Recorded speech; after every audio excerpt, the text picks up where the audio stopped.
ऐश Wednesday या राख बुध। जी हाँ, आज का बुधवार बहुत से ईसाई समुदायों में राख बुधवार के रूप में मनाते हैं। तो क्या होता है यह राख बुधवार और लैंड डेज क्यों मनाए जाते हैं? आज हम इसी विषय पर वीडियो लेकर आए हैं।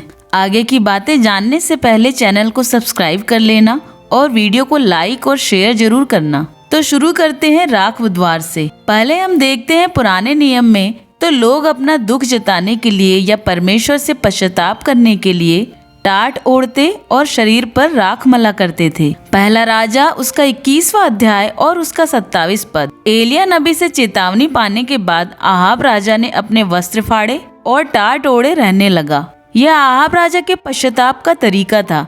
वहीं जब हम अय्यूब के जीवन के बारे में पढ़ते हैं तो जब उसे पीड़ा होती है तो वह राख के ढेर पर बैठ जाता है। वहीं दूसरा शमूएल के 13वें अध्याय के 19वें पद में दाऊद की पुत्री तामार ने अपने सिर पर राख डाली और चिल्लाती हुई चली गई। इस तरह हम देखते हैं कि जब भी दुख प्रकट करने की बात आती है तो राख मलने या राख डालने का जिक्र जरूर होता है। वहीं पश्चाताप के विषय में दानियल की किताब के 9वें अध्याय के 3 पद में लिखा है कि तब मैं अपना मुख प्रभु परमेश्वर की ओर करके गिड़गिड़ाहट के साथ प्रार्थना करने लगा और उपवास कर टाट पहने राख में बैठकर वरदान मांगने लगा। आगे दानियल कहता है कि मैंने अपने परमेश्वर यहोवा से इस प्रकार प्रार्थना की और पाप का अंगीकार किया। इस प्रकार बहुत से ईसाई समुदायों ने उसे अपना दुख प्रकट करने का जरिया बना लिया। पुनरुत्थान दिवस या ईस्टर डे के 40 दिन पहले यह बुधवार आता है और इस दिन से लोग प्रथा के अनुसार यीशु मसीह के बलिदान को याद करते हैं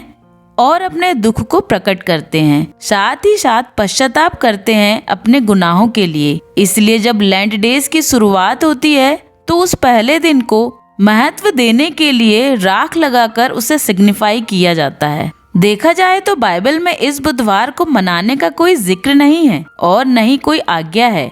यह बुधवार सिर्फ एक प्रथा के रूप में नहीं होना चाहिए। अगर मसीही सच में प्रभु के बलिदान को याद करना चाहते हैं तो सच्चा पश्चाताप करें, जो दिखाकर नहीं होता है। उपवास के विषय में यशायाह नबी की किताब के 58वें अध्याय के 6वें पद में लिखा है, जिस उपवास से मैं प्रसन्न होता हूँ वह क्या यह नहीं कि अन्याय से बनाए हुए दासों और अंधेर सहने वालों का जुआ तोड़कर उनको छुड़ा लेना, अपनी रोटी भूखों को बांट देना, अनाथ और मारे मारे फिरते हुओं को अपने घर ले आना, किसी को नंगा देखकर उसे वस्त्र पहनाना। बाइबल हमारे दिखावे पर नहीं वरन कर्मों पर जोर देती है। उपवास रखने की एक और प्रथा है लैंड डेज। लैंड के दिन ऐश वेडनेसडे से शुरू होकर ईस्टर डे तक चलते हैं। यह 40 दिन के उपवास भी दुख प्रकट करने के लिए रखे जाते हैं ताकि मसीही यीशु मसीह के उस बलिदान को याद करके अपने पापों का पश्चाताप करें। यह 40 दिन यीशु मसीह के द्वारा किए गए 40 दिन के उपवास के प्रतीक के रूप में होते हैं। उन 40 दिनों के विषय में बाइबल हमें मत्ती के 4 अध्याय में बताती है कि जब यीशु मसीह का बपतिस्मा हुआ उसके बाद आत्मा उन्हें जंगल में ले गया ताकि यीशु की परीक्षा हो। लिखा है उन 40 दिनों में यीशु दिन और रात निराहार रहा। यह उपवास है जो यीशु ने किया।